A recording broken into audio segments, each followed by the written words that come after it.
ಕೂಗಿದ್ರೆ ಮಾತ್ರ ಸಾಲದು. ಯೇಸು ಸ್ವಾಮಿ ಇನ್ನೊಂದು ಸ್ವಲ್ಪ ಆಳವಾಗಿ ಹೇಳ್ತಾ ಇದ್ದಾನೆ, ಬಲವಾಗಿ ಕೂಗುತ್ತಾ ನೆಕ್ಸ್ಟ್ ಏನು ಮಾಡಿದಂತೆ, ಕಣ್ಣೀರನ್ನು ಸುರಿಸುತ್ತಾ. ಈ ಪದ ಇವತ್ತು ಅನೇಕ ಜನರಿಗೆ ಇಷ್ಟ ಆಗಲ್ಲ. ಮೊಸಳೆ ಕಣ್ಣೀರಲ್ಲ ಯೇಸು ಸ್ವಾಮಿ ಕೂಗಿದ್ದು, ಪರಿತಾಪದ ಕಣ್ಣೀರಲ್ಲ ಯೇಸು ಸ್ವಾಮಿ. ಇವತ್ತು ಅನೇಕ ಕಡೆ ಮೊಸಳೆ ಕಣ್ಣೀರಿದೆ, ಪರಿತಾಪದ ಕಣ್ಣೀರಿದೆ. ಯಥಾರ್ಥವಾದ ಕಣ್ಣೀರು, ಯಥಾರ್ಥವಾದ ಕಣ್ಣೀರು. ಬರೀ ತನ್ನ ಕಷ್ಟಗಳನ್ನು ಹೇಳ್ಕೊಳ್ಳೋ ಕಣ್ಣೀರಲ್ಲ ಅದು, ಯಥಾರ್ಥವಾದಂಥ ಕಣ್ಣೀರು. ಅದಕ್ಕೆ ಸತ್ಯವೇದದಲ್ಲಿ ಬಹು ಆಳವಾದಂಥ, ಗ್ರಹಿಸಲಾಗದಂಥ, ಶಕ್ತಿಯುಳ್ಳಂತಹ, ಊಹಿಸ್ಲಿಕ್ಕಾಗದೇ ಇರುವಂಥ ಒಂದು ವಾಕ್ಯ ಇದ್ದರೆ ಅದು ನನ್ನ ಪ್ರಕಾರ ಭಾಳ ಆಳವಾದ ವಾಕ್ಯ. ಯೋಹಾನ 11:35. ಆ ಒಂದು ಪದದಲ್ಲಿ ಇಡೀ ಸತ್ಯವೇದ ಅಡಗಿದೆ ಅಂತ ನಾನು ಹೇಳ್ತೇನೆ. ಸಣ್ಣ ವಾಕ್ಯ, ಯೋಹಾನ 11:35 ವಾಕ್ಯ ಹೋದ್ರೆ ಏನು ಹೇಳುತ್ತೆ? ಯೋಹಾನ 11:35 ಏನದು? ಓಕೆ, ಆ ಪದ ಮಾತ್ರ ಹೋದ. ಯೇಸು ಕಣ್ಣೀರು ಬಿಟ್ಟನು. ಅದೊಂದು ಸಣ್ಣ ಪದ ಅಂತ ನಿಮ್ಗೆ ಅನ್ನಿಸ್ಬೋದು. ಜಗತ್ತನ್ನು ಉಂಟು ಮಾಡಿದಂಥ ದೇವರು ಯಾಕೆ ಅವತ್ತು ಕೂಗ್ತಾ ಇದ್ದಾನೆ? 33ನೇ ವಾಕ್ಯ ಹೇಳುತ್ತೆ, ಅವರು ಗೋಳಾಡುವುದನ್ನು. ಯೇಸು ಸ್ವಾಮಿ ಅವ್ರ ಮನೆಗೆ ಅವಾಗವಾಗ ಊಟ ಮಾಡೋಕ್ಕೆ ಹೋಗ್ತಾಯಿದ್ರು. ಮೋಸ್ಟ್ಲಿ ಫಿಶ್ ಕರಿ ಅವಾಗವಾಗ ತಿಂತಾಯಿದ್ರೇನೋ ಅವ್ರ ಮನೇಲಿ ಯೇಸು ಸ್ವಾಮಿ, ಸಮುದ್ರದ ತೀರದಲ್ಲಿರುವಂಥ ಮನೆ. ಆದರೆ ಅಲ್ಲಿ ಲಾಜರ ಅನ್ನೋನು ಸತ್ತೋಗಿದ್ದಾನೆ. ವಾಕ್ಯ ಹೇಳುತ್ತೆ, ಅವರು ಗೋಳಾಡುವುದನ್ನು ಕಂಡಾಗ ಆತನು ಆತ್ಮದಲ್ಲಿ ನೊಂದುಕೊಂಡು ಏನು ಮಾಡಿದಂತೆ, ತತ್ತರಿಸಿದ್ನಂತೆ. ಒಂದು ಮನೆಯವ್ರಿಗೋಸ್ಕರ ಅವನು ಹೃದಯ, ಯೇಸು ಸ್ವಾಮಿ ಸುತ್ತಲೂ ಅಳೋರನ್ನು ನೋಡಿದಾಗ ಯೇಸು ಸ್ವಾಮಿ ಕೂಡ ವಾಕ್ಯ ಹೇಳುತ್ತೆ, ಯೇಸು ಏನು ಮಾಡಿದಂತೆ, ಕಣ್ಣೀರು ಬಿಟ್ಟನು. ಇಬ್ರಿಯ 5ನೇ ಅಧ್ಯಾಯದಲ್ಲಿ ನೀವು ಓದಿದ್ರಲ್ಲ, ಅದು ಯಾರ ಬಗ್ಗೆ ಹೇಳಿದ್ದು? ಯೇಸು ಸ್ವಾಮಿ ಯಾಕೆ ಆ ರೀತಿ ಹತ್ನು ಅಂತ ವಾಕ್ಯ ಹೇಳುತ್ತೆ ಅಂದರೆ, ಆತನೊಬ್ಬ ಮಹಾಯಾಜಕನಾಗಿ ಈ ಭೂಮಿಗೆ ಬಂದನು. ಆ ಯಾಜಕತ್ವದ ಬಗ್ಗೆ ಇಬ್ರಿಯ ಪತ್ರಿಕೆ ಬರೆದವನು ಬರೆದಂತಹ ವಾಕ್ಯಗಳ ಮಧ್ಯದಲ್ಲಿ 7ನೇ ವಾಕ್ಯದಲ್ಲಿ ಸಡನ್ನಾಗಿ ಆ ಒಬ್ಬಟ್ಟೊಳಗಡೆ ಒಂದು ಊರನ್ನ ಇಟ್ಟಂಗಿಟ್ಟಿದ್ದಾನೆ. ಹಾಗಿದ್ರೆ ಮೇಲಿರುವಂಥ ಆ ಪದರ ಏನು? 5ನೇ ಅಧ್ಯಾಯ 1ನೇ ವಾಕ್ಯ, ಇಬ್ರಿಯ 5:1, ಪ್ರತಿಯೊಬ್ಬ ಮಹಾಯಾಜಕನು ಮನುಷ್ಯರೊಳಗಿಂದ ಆರಿಸಲ್ಪಟ್ಟವನಾಗಿದ್ದು ಮನುಷ್ಯರಿಗೋಸ್ಕರ ಏನು ಮಾಡಬೇಕಂತೆ, ದೇವರ ಕಾರ್ಯಗಳನ್ನು ಅವನೇನು ಮಾಡಬೇಕು, ಜರುಗಿಸ್ಬೇಕು. ಒಬ್ಬ ಸೇವಕ ಯಾರು ಗೊತ್ತಾ? ದೇವರಿಗೋಸ್ಕರ, ಬರೀ ಮನುಷ್ಯರಿಗೋಸ್ಕರ ಬದುಕೋನಲ್ಲ. ಏನಂತೆ ಅವನು? ದೇವರ ಕಾರ್ಯವನ್ನು ಅವನೇನು ಮಾಡಬೇಕು, ಜರುಗಿಸ್ಬೇಕು. ಅದಕ್ಕೆ ನೀವೇನು ಹೇಳ್ತೀರೋ ಅದನ್ನೆಲ್ಲ ನಾನು ಕೇಳಬೇಕಾಗಿರೋದು. ನನಗೆ ದೇವರು ಏನು ಹೇಳ್ತಾರೋ ಅದನ್ನು ನಾನು ಕೇಳಬೇಕು. ದೇವರ ಕಾರ್ಯವನ್ನು ಅವರು ಜರುಗಿಸ್ಬೇಕು. ವಾಕ್ಯ ಹೇಳ್ತಾ ಇದೆ, ಯಾಜಕನ ಬಗ್ಗೆ ನೀವು ನೋಡೋದಾದರೆ ಆ ಸೇವೆ ಕೂಡ ಇವತ್ತು ಭಾಳ ಜನಕ್ಕೆ ಸೇವೆ ಮಾಡೋಕ್ಕೆ ಆಸೆ. ಸೇವೆ ಸೇವೆ ಸೇವೆ. ಇವತ್ತಂತೂ ಯೂಟ್ಯೂಬ್ ಬಂದಾದ ಮೇಲಂತೂ ದಿನಕ್ಕೆ ಒಂದೊಂದು ಹಾಡು ಬರೆದವನೆಲ್ಲ ಒಂದೇ ವಾರದಲ್ಲಿ ಸೇವಕ.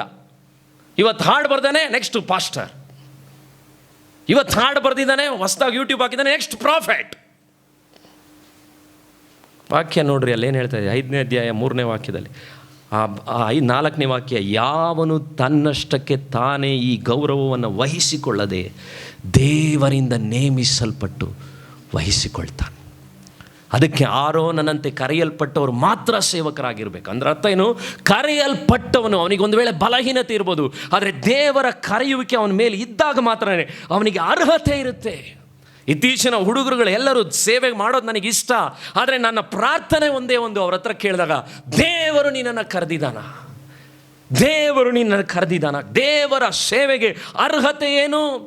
ದೇವರ ಸೇವೆಗೆ ಅರ್ಹತೆ. ಒಬ್ಬ ಸೇವಕನು ಭಾಳ ವರ್ಷದಿಂದ ನಾನು ಸೇವೆಗೆ ಬಂದಾಗ ಒಂದು ಸಣ್ಣ ಬುಕ್ ಸಿಕ್ತು. ಆ ಬುಕ್ಕಲ್ಲಿ ಬರೆದಿತ್ತು, servant of God, the qualification. ಅವನಿಗಿರುವಂಥ ಅರ್ಹತೆ ಏನಂದರೆ, broken heart, bended knees, wet eyes. Broken heart, wet eyes, bended knees. ಮುರಿದಂತಹ ಹೃದಯ, ಬಾಗಿದಂತಹ ಮೊಣಕಾಲುಗಳು, ಕಣ್ಣೀರಿನಿಂದ ಒದ್ದೆಯಾದಂಥ ಕಣ್ಣುಗಳು. ಇವತ್ತು ಈ 3 ಕೂಡ ನೀವು ಹುಡುಕಿದ್ರೂ ಸೇವಕರುಗಳ ಹತ್ರ ಸಿಗಲ್ಲ. ಬಹಳ ವೇದನೆಯಿಂದ ನಾನು ಈ ಪದಗಳನ್ನ ಬರೀತಾ ಇದ್ದೆ.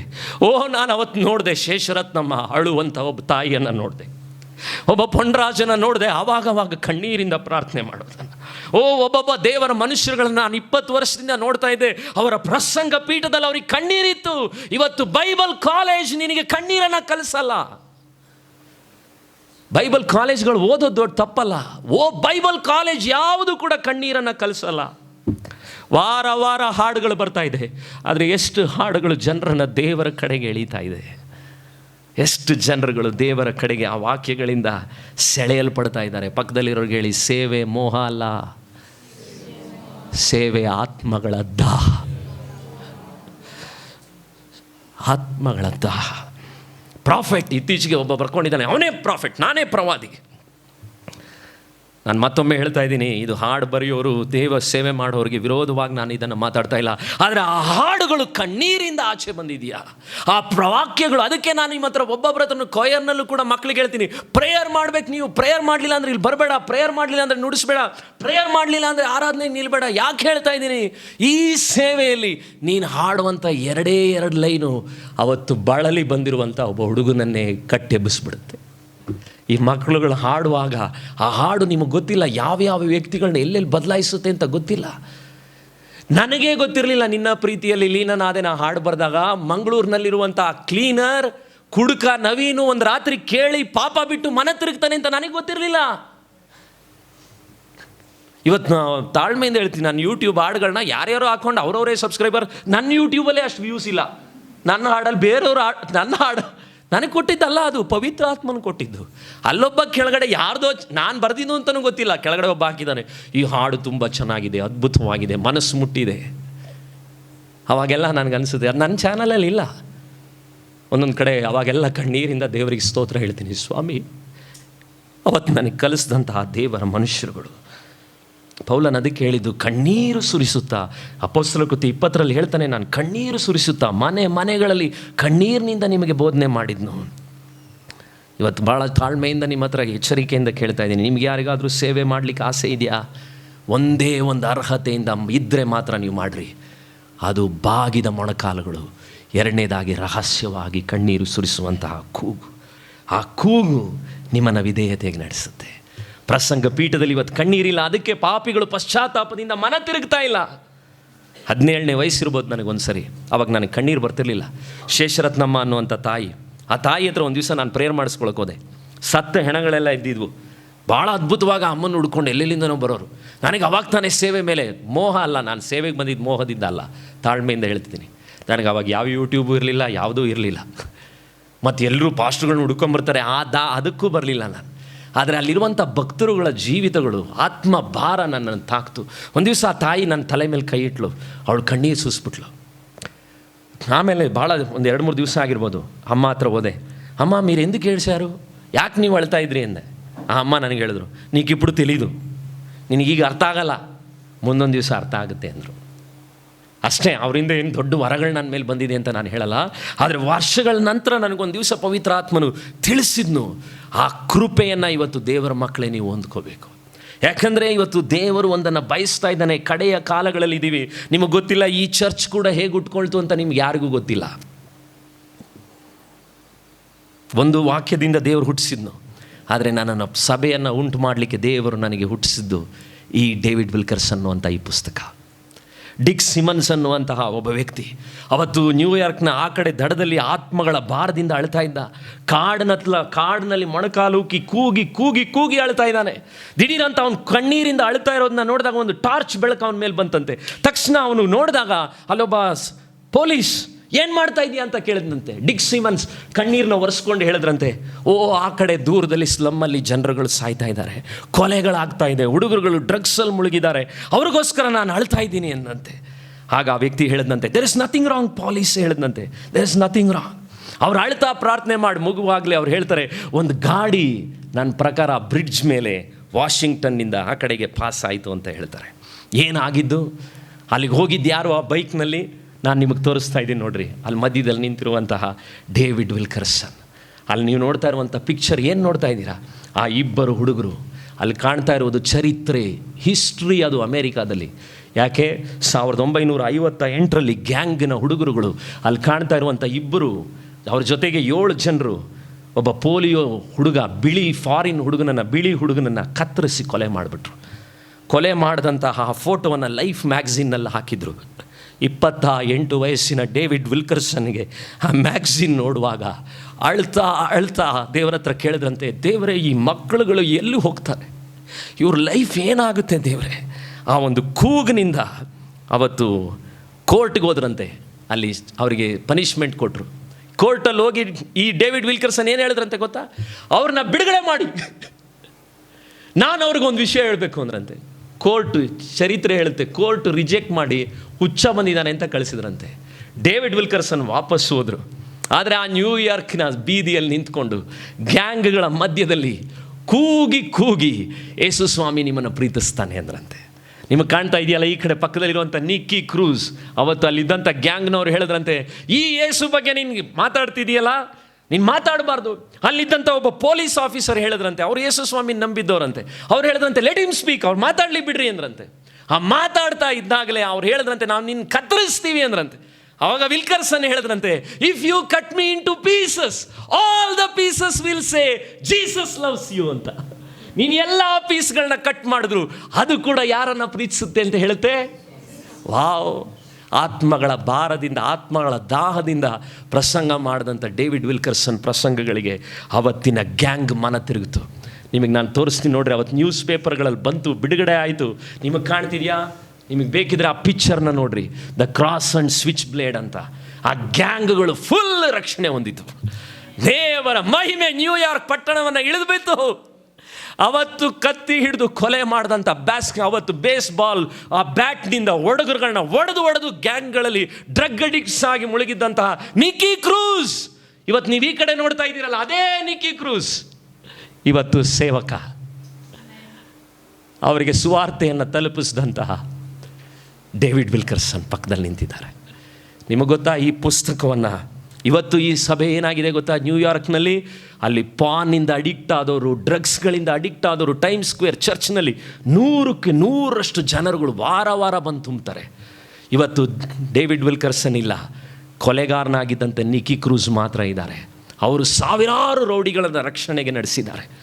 ದೇವರಿಗೆ ಮಹಿಮೆ, ಆ ಸೇವೆ. ಯಾಕೆ ಹೇಳ್ತಾ ಇದ್ದೀನಿ, ಇವತ್ತು ಆ ಚರ್ಚ್ಗೆ ಪಾಸ್ಟರ್ ಯಾರು ಗೊತ್ತಾ ನಿಮಗೆ? ನೀವು ಊಹೆ ಮಾಡಲಿಕ್ಕೂ ಸಾಧ್ಯ ಇಲ್ಲ.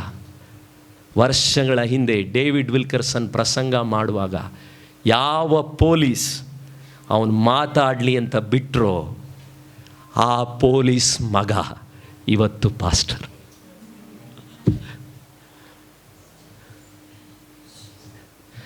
ನಾನು ತಾಳ್ಮೆಯಿಂದ ಇದನ್ನು ಹೇಳ್ತಾ ಇದ್ದೀನಿ, ಹೆಚ್ಚಳಕ್ಕಾಗಿ ಹೇಳ್ತಾ ಇಲ್ಲ. ಆ ಪುಸ್ತಕವನ್ನು ಕೋವಿಡ್ನಲ್ಲಿ ನಾನು ಓದ್ತಾ ನನಗೆ ಪಾಸ್ಟರ್ ಆಗೋಕ್ಕೆ ಇಷ್ಟನೇ ಇಲ್ಲ. ನಾನು ಯಾವಾಗಲೂ ಹೇಳ್ತಾ ಇದ್ದೆ, ಅಯ್ಯೋ ಅದೊಂದು ದೊಡ್ಡ ಜವಾಬ್ದಾರಿ, ಪರಿಶುದ್ಧವಾಗಿ ಜೀವಿಸಬೇಕು, ಅಳಬೇಕು, ವಾರ ಎಲ್ಲ ವಾಕ್ಯ ಕೊಡಬೇಕು. ನನಗೆ ಪಾಸ್ಟರ್ ಆಗಲ್ಲ. ನಾನು ಎಷ್ಟೋ ಸೇವಕರುಗಳು ನನಗೆ ಪ್ರವಾದನೆ ಹೇಳಿದ್ರು, ನಾನು ಹೇಳಿದೆ ಪಾಸ್ಟ್ರು ಮಾತ್ರ ನಾನು ಆಗಲ್ಲ.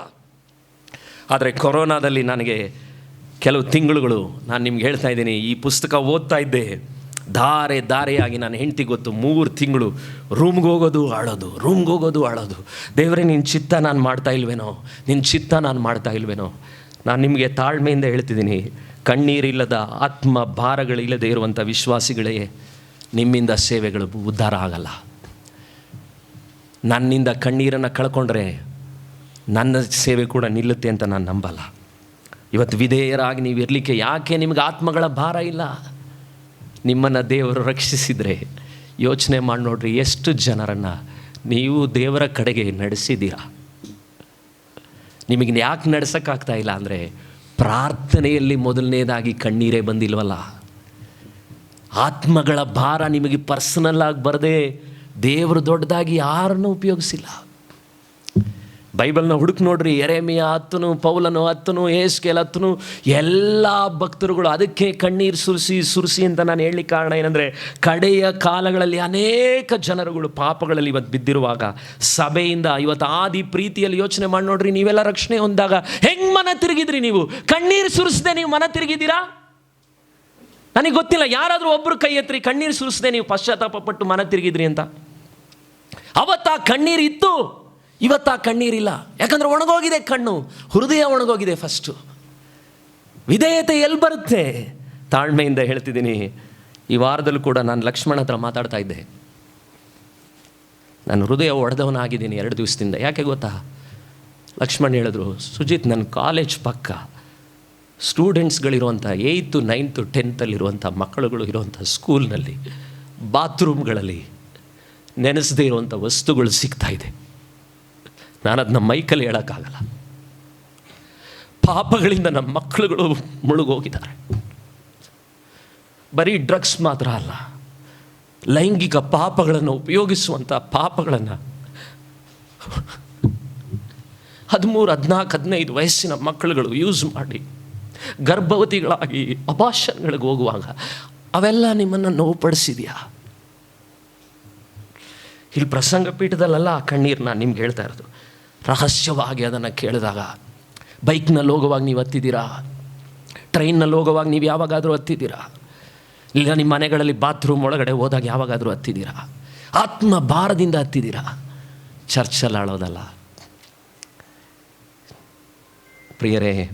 ವಿಧೇಯತೆ ಬರುವುದು. ಕಡೆದಾಗ ವಾಕ್ಯ ಓದಿ ನೋಡ್ರಿ, ಇಬ್ರಿಯ 5ನೇ ಅಧ್ಯಾಯ. ಅದಕ್ಕೆ ಕರ್ತನ ಭೋಜನ ಇವತ್ತು ನಾವು ತಗೊಳ್ತಾ ಇದ್ದೀವಿ ಅಂದರೆ, ಅಲ್ಲೊಬ್ಬ ವ್ಯಕ್ತಿ ತ್ಯಾಗವಾಗಿ ತನ್ನ ರಕ್ತವನ್ನು ಸುರಿಸಿ, ಕೆಳಗಡೆ ವಾಕ್ಯ ಹೇಳುತ್ತೆ, ಬಲವಾಗಿ ಕೂಗುತ್ತಾ ಕಣ್ಣೀರನ್ನು ಸುರಿಸುತ್ತಾ ಪ್ರಾರ್ಥನೆ ವಿಜ್ಞಾಪನೆಗಳನ್ನು ಸಮರ್ಪಿಸಿ ದೇವರ ಮೇಲಣ ಭಯಭಕ್ತಿಯ ನಿಮಿತ್ತ ಏನು ಮಾಡಿದಂತೆ?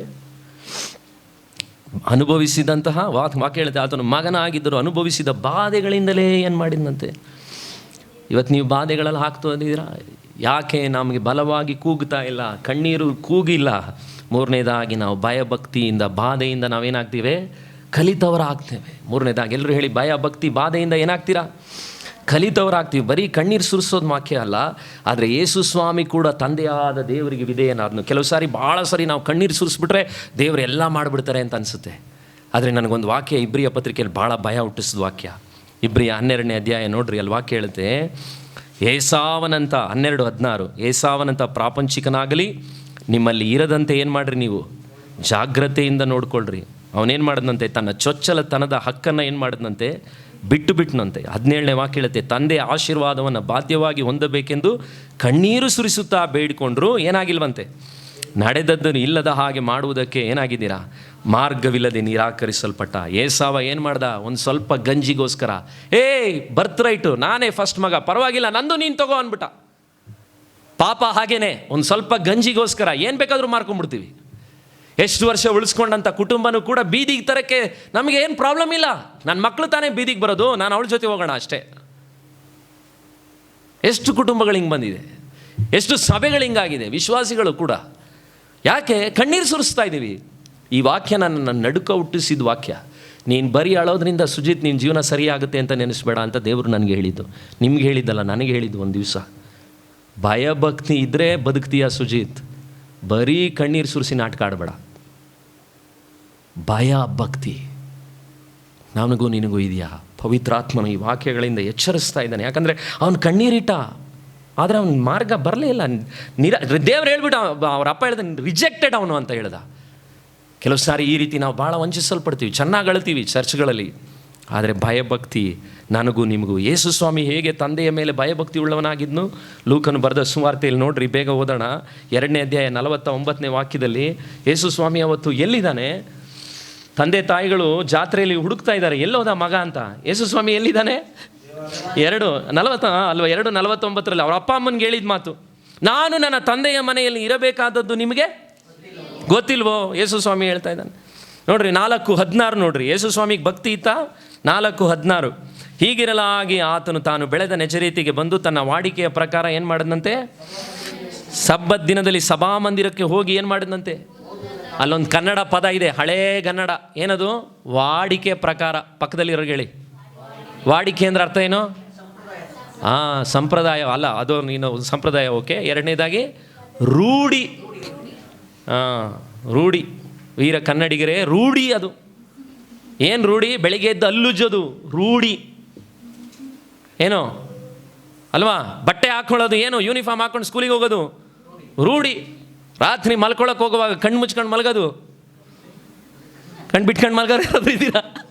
ಅದೇನದು? ರೂಢಿ. ಯೇಸು ಸ್ವಾಮಿ ಗಮನ ಇಟ್ಟು ಕೇಳ್ರಿ, ಭಯ ಭಕ್ತಿ ಸಿಂಪಲಾಗಿ ಪ್ರಾರಂಭ ಆಗೋದು ಯಾವುದ್ರಲ್ಲಿ ಗೊತ್ತಾ? ಪರಲೋಕದ ತಂದೆಗೆ ವಿಧೇಯರಾಗುವಂಥದ್ದನ್ನು ಯೇಸು ಸ್ವಾಮಿ ಗಮನಿಸ್ರಿ. ರೂಢಿಯಾಗಿ ಎವ್ರಿ ಸಂಡೇ ಯೇಸು ಸ್ವಾಮಿ ಎಲ್ಲಿದ್ದ ಅಂತ ಕೇಳಿದ್ರೆ, ಯಾರವನು? ಪರಲೋಕದ ದೇವರು. ತಾನೇ ದೇವರ ಆಲಯ, ತಾನೇ ಎಲ್ಲ. ಆದರೆ ಆತನು ಎಲ್ಲಿಗೆ ಹೋಗ್ತಾ ಇದ್ದಾನೆ ಭಾನುವಾರ?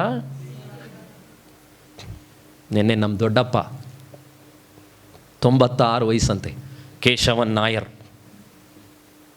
ನಮ್ಮಮ್ಮ ಹೇಳ್ತಾಯಿದ್ರು, 96ನೇ ವಯಸ್ಸಿನಲ್ಲಿ 2 ಹೊತ್ತು ಸ್ನಾನ ಮಾಡಬೇಕಂತೆ. ಪಕ್ಕದಲ್ಲಿ ನಾಯರ್ಗಳಿಗೆ ಒಂದು ಕಲ್ಯಾಣಿ ದೇವಸ್ಥಾನ ಇದೆ, ಮಿಸ್ ಮಾಡದೆ ಬೆಳಿಗ್ಗೆನೂ ಹೋಗ್ಬೇಕಂತೆ. ಉಸಿರು ಯಾವಾಗ ಹೋಗುತ್ತೋ ಗೊತ್ತಿಲ್ಲ. 96 ವಯಸ್ಸಲ್ಲಿ ಏನು ಮಾಡಬೇಕು? 2 ಹೊತ್ತು ಸ್ನಾನ ಮಾಡಬೇಕು. ಎಲ್ಲಿಗೆ ಹೋಗ್ಬೇಕು? ಬೆಳಿಗ್ಗೆನೂ ಹೋಗಬೇಕು, ಸಾಯಂಕಾಲನೂ ಹೋಗಬೇಕು. ಅದು ಆತನಿಗೆ 96 ವಯಸ್ಸುವರೆಗೂ ಬಂದಿರೋ ರೂಢಿ. ನಾವು ದೇವರನ್ನು ಆರಾಧಿಸೋ, ಸತ್ಯ ದೇವರನ್ನು ಆರಾಧಿಸೋರು. ನಾನು ಯೋಚನೆ ಮಾಡ್ತಾ ಇದ್ದೆ, ನೀನು ಸ್ನಾನ ಮಾಡೋದು ಬೇಡ, ಬಲ್ಲುಚ್ಕೊಂಡು ಭಾನುವಾರ ಎಲ್ಲಿರೋ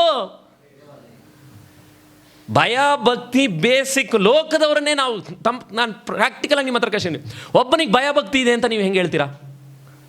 ಸಿಂಪಲ್, ನನಗೆ ತಿಳಿದಿರೋ ಪ್ರಕಾರ ಇಷ್ಟು ವರ್ಷ ಕರ್ನಾಟಕದಲ್ಲಿ ಕನ್ನಡ ಜನರ ಜೊತೆ ನಾನು ಬದುಕಿರೋದ್ರಿಂದ 3 ಪಟ್ಟೆ ಹೇಳ್ಕೊಂಡು ಆವಾಗ ಏನೆಲ್ಲ ಸಂಪ್ರದಾಯಗಳನ್ನಿಂದ ಅದನ್ನ ಹಿಡ್ಕೊಂಡು ಅವ್ರು ಏನು ಮಾಡ್ತಾ ಇರ್ತಾರೆ, ಹೋಗ್ತಾನೆ ಇರ್ತಾರೆ. ವಾರನೋ ಇಲ್ಲ, ಕೆಲವರೆಲ್ಲ ದಿನ ಹೋಗೋರು ಇದ್ದಾರೆ, ನನಗೆ ಗೊತ್ತು. ಒಂದೇ ಒಂದು ವಿಷಯ ಅವರೆಲ್ಲರೂ ಹೇಳೋದು, ಏನು ದೇವ್ರು ಮಾಡ್ತಾನಪ್ಪ ಅವನು. ಇದೆ ಅಲ್ವಾ ನಾವು ಕನ್ನಡದವ್ರು ಕೇಳಿರೋ ಪದ. ನಮ್ಮ ಅಮ್ಮ ಒಬ್ಬರು ಕೇಳಿದ್ರು, ವಾರ ನಾನು ದೇವಸ್ಥಾನ. ಕೆಲವರು ಇದ್ದಾರೆ ಸಿಂಪಲ್, ದೇವರ ಆಲಯಕ್ಕೆ ಒಬ್ಬ ವ್ಯಕ್ತಿ ಕೊಡುವಂತಹ ಗೌರವದಲ್ಲೇ ಅವನು ದೇವರನ್ನು ಗೌರವಿಸ್ತಾನೆ ಅಂತ ಹೇಳಿದ್ದು ಲೋಕದವರು. ನಾನು ಹೇಳಿದ್ದಲ್ಲ, ನೀವೇ ಹೇಳಿದ್ದೀರಾ ಅಲ್ವಾ, ಜನರುಗಳೇ ಹೇಳಿರೋದಲ್ವಾ. ದೇವ್ರು ಮಾಡ್ತಾನವನು, ದೇವ್ರ ಮೇಲೆ ಏನು ಇದು, ದೇವ್ರಿಗೆ ಅಂತ ಎಲ್ಲ ಕೊಡ್ತಾನಂತೆ. ಯಾಕೆ? ಅದು ಸಿಂಪಲ್ ಭಯಭಕ್ತಿ. ಒಂದು ಲಿಸ್ಟ್ ನಾನು ನಿಮ್ಗೆ ಹಾಕ್ತೀನಿ ನೋಡ್ರಿ. ದೇವರ ಮೇಲೆ ನಮಗೆ ಇವತ್ತು ಸಭೆ ಮೇಲೆ ಭಯಭಕ್ತಿ ಇದೆಯಾ? ಯೇಸು ಸ್ವಾಮಿ ತಂದೆಗೆ ವಿಧೇಯನಾದ್ನು, ದೊಡ್ಡ ಲಿಸ್ಟ್ ಇದು. ಚರ್ಚು ಮತ್ತು ಕೆಲಸ, ಆಲಯ ಮತ್ತು ಕೆಲಸ, ಎರಡರಲ್ಲಿ ನಮಗೆ ಯಾವ್ದು ಜಾಸ್ತಿ ಭಕ್ತಿ ಇದೆ? ಮೊದಲನೇದಾಗಿ ಹೇಳ್ತಾರೆ ಸಭೆ, ದೇವರಿಗೋಸ್ಕರ ಇರುವಂಥ, ದೇವರನ್ನು ಆರಾಧಿಸುವಂಥ ಆಲಯ. ಸಭೆಗೆ ತಡವಾದರೂ ಪರವಾಗಿಲ್ಲ. ಕೆಲಸ ನಾವು ಹೇಗೆ ಟ್ರೀಟ್ ಮಾಡ್ತಿದ್ದೀವಿ, ಸಭೆ ಹೇಗೆ ಟ್ರೀಟ್ ಮಾಡ್ತಿದ್ದೀವಿ, ಎರಡು ಬರ್ಕೊಳ್ರಿ ಬೇಕಿದ್ರೆ ನೀವು. ಸಭೆ ಟ್ರೀಟ್ ಮಾಡೋದು ಹೇಗೆ ಅಂದರೆ, ಸಭೆಗೆ ಲೇಟ್ ಆದರೂ ಪರವಾಗಿಲ್ಲ, ಕೆಲಸಕ್ಕೆ ಮಾತ್ರ ಲೇಟಾಗಿ ಹೋಗಬಾರ್ದು. ಎರಡನೇದಾಗಿ, ಕೆಲಸಕ್ಕೆ ಹೋಗಿ ಬಂದು ಭಾಳ ಸುಸ್ತಾಗಿದೆ, ಹಾಗಾಗಿ ಇವತ್ತು ಭಾನುವಾರ ಚರ್ಚ್ಗೆ. ಆದರೆ ಕೆಲಸಕ್ಕೋಸ್ಕರ ಸಭೆ ಆರಾಧನೆಯನ್ನು ಕೂಡ ಏನು ಮಾಡ್ಬೋದು? ನಾನು ಹೇಳಲ್ಲ, ನೀವೇ ಹೇಳ್ಕೊಳ್ತಾ ಹೋಗಿ, ಪಿಟ್ಟಸ್ಥಳ ತುಂಬ್ರಿ. 2 ಗಂಟೆನೇ ವಾರದಲ್ಲಿ ದೇವರನ್ನು ಆರಾಧಿಸಲಿಕ್ಕೆ ಆರಾಧನೆಗೆ ಹೋಗೋದು. ಆದರೆ ವಾರಕ್ಕೊಮ್ಮೆ ನಾವು ಬಂದ್ರೂ 2 ಅವರು ನಮಗೆ ಸರ್ವೀಸು ಜಾಸ್ತಿ ಲಾಂಗ್ ಆಯಿತು ನೋಡ್ರಿ. 5 ನಿಮಿಷ ಜಾಸ್ತಿ ಆಗ್ತಾಯಿದೆ, ನನಗೆ ಹಾರ್ಟ್ ಬಿಡ್ಕೊಂತದೆ. ಪಾಪ ನೀವೆಲ್ಲ ನೋಡಲ್ಲ, ಒಬ್ಬರು ಮಾತ್ರ ಹೇಳಿದ್ರು ಹಂಗೇನಿಲ್ಲ ಫಸ್ಟ್ ನೀವು ಮಾತಾಡಿ ಅಂತ. ಆದರೆ ಸರ್ವೀಸ್ ಟೂ ಲಾಂಗ್, ಏನು ಇಷ್ಟೊತ್ತು 15 ನಿಮಿಷ. ಅದಕ್ಕೆ ಊಟ ಹಾಕ್ಸಿದೀವಲ್ಲ ಇವತ್ತು, ಕೂತ್ಕೋಬೇಕು. 2 ಅವರ್ ಇನ್ನೂ ಮಾತಾಡ್ತೀನಿ. ಆದರೆ ಸರ್ವೀಸ್ ಟೂ ಲಾಂಗ್. 5 ರಿಂದ 7 ದಿನ ವಾರ ಎಲ್ಲ OT ಮಾಡಿದ್ರೂ ಪರವಾಗಿಲ್ಲ, ಕಂಪ್ಲೇಂಟ್ ಮಾತ್ರ ಮಾಡಲ್ಲ ಬಾಸ್ ಹತ್ರ. ಅದೇನದು? ಕೆಲಸ. ಸಭೆ ಏನು?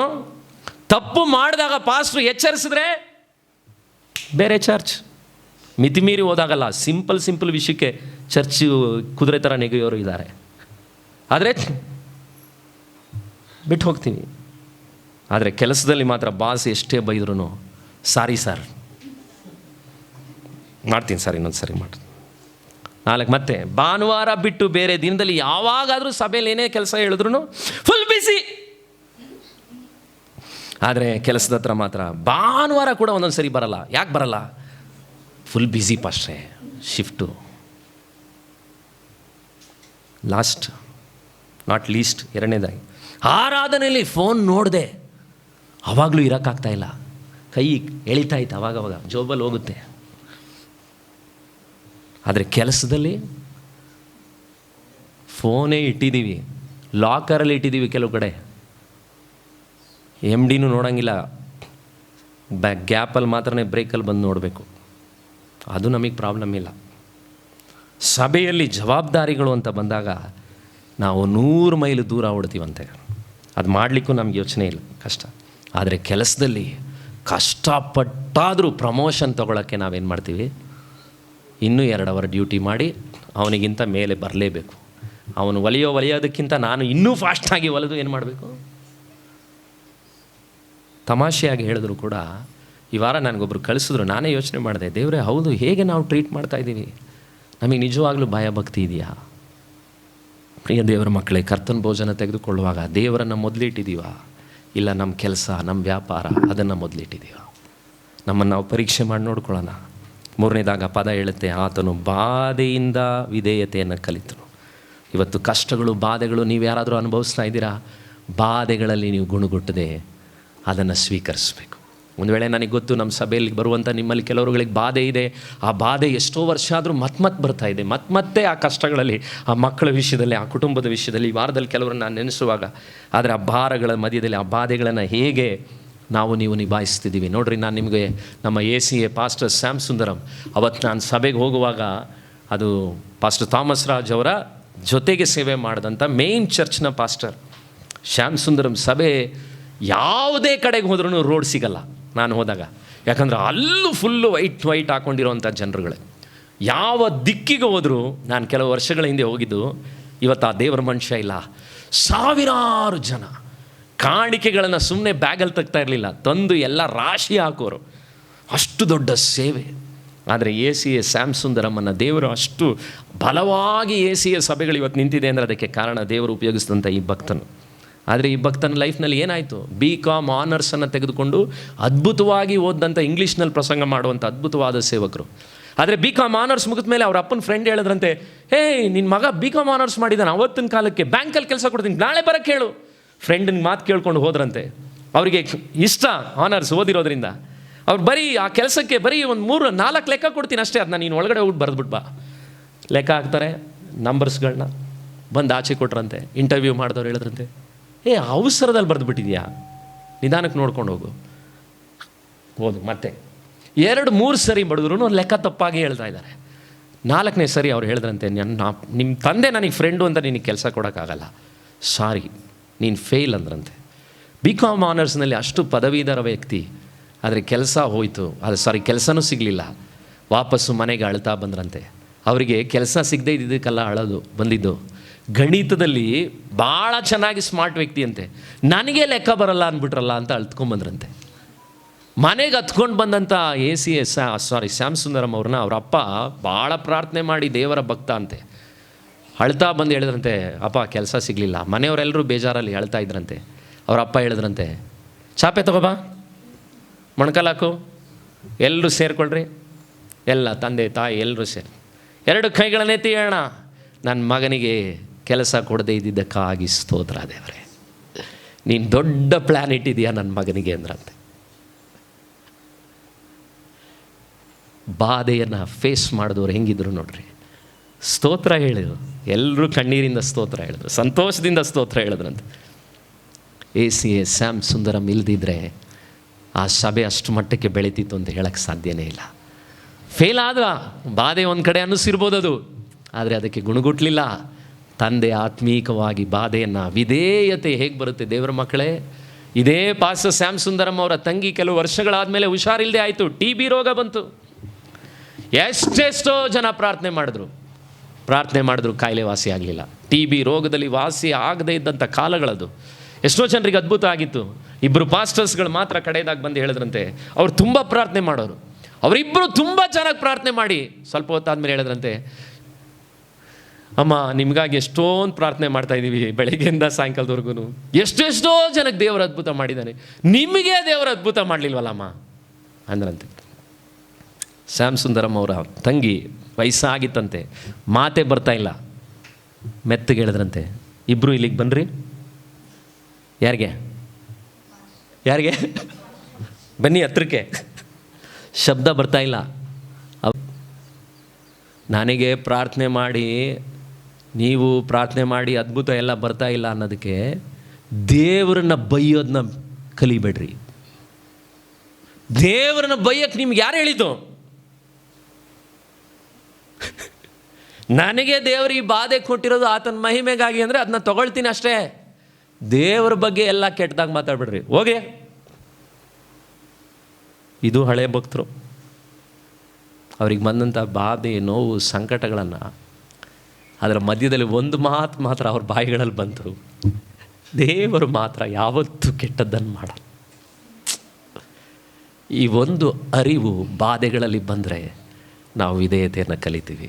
ಕಣ್ಗಳನ್ನು ಮುಚ್ಚಿ ಪ್ರಾರ್ಥನೆ ಮಾಡೋಣ. ಸಾಧ್ಯವಾದರೆ ಕೆಲವರು ನಾವು ಮೊಣಕಾಲೂರೋಣ. ಇವತ್ತು ವಿಧೇಯತೆಯಲ್ಲಿ ದೇವರು ನಿನ್ನನ್ನು ನಮ್ಮನ್ನು ನಡೆಸಲಿ.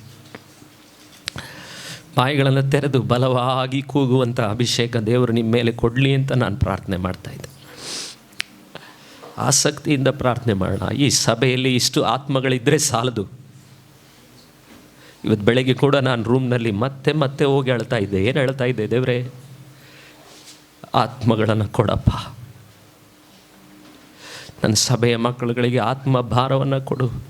ನನಗೊಂದು ಆಸೆ ಇದೆ, ಒಂದು ವೇಳೆ ನಿಮ್ಮ ಮುಖಾಂತರ ದೊಡ್ಡ ದೊಡ್ಡ ಕಾಣಿಕೆಗಳು ಇಲ್ಲಿಗೆ ಚರ್ಚಿಗೆ ಬರದೇ ಇದ್ದರೂ ಪರವಾಗಿಲ್ಲ, ನಿಮ್ಮ 2 ಕೈಗಳಲ್ಲೂ ಜೋಡಿ ಜೋಡಿ ಆಗಿ ಆತ್ಮಗಳನ್ನು ಕರ್ಕೊಂಡು ನೀವು ಈ ಆಲಯದೊಳಗಡೆ ಬರಬೇಕು. ಇವತ್ತು ಬೆಳಗ್ಗೆ ದೇವರ ಹತ್ರ ಒಂದು ಮಾತು ಕೂಡ ಹೇಳಿದೆ. ದೇವರೇ, ನನಗೆ ಆ ಅಮೌಂಟ್ಗಿಂತ ಆತ್ಮಗಳು ಬೇಕು. ನನ್ನ ಸೇವೆಯಲ್ಲಿ ಇದು ಬೇಕಾಗಿದೆ, ಆದರೆ ಅದಕ್ಕಿಂತಲೂ ಹೆಚ್ಚಾಗಿ ಆತ್ಮಗಳು ಬೇಕು.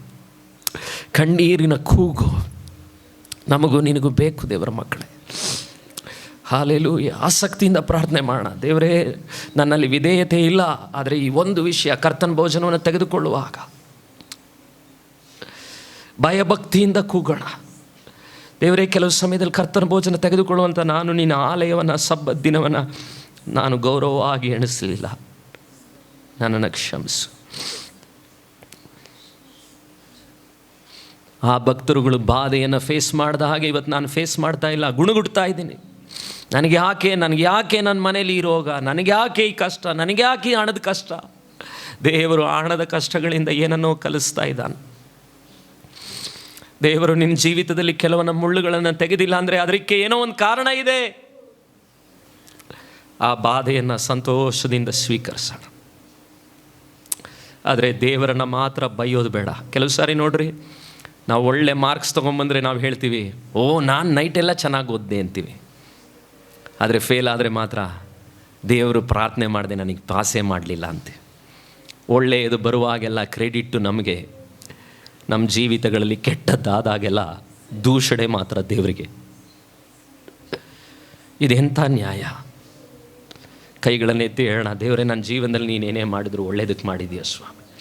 ಎಷ್ಟು ಜನ ಹೇಳ್ತೀರಾ ಆ ಥರ? ಹಲ್ಲೆಲೂಯಾ. ದೇವರೇ, ಒಳ್ಳೆಯದಕ್ಕಾಗಿ ಮಾಡಿದ್ದೀಯ.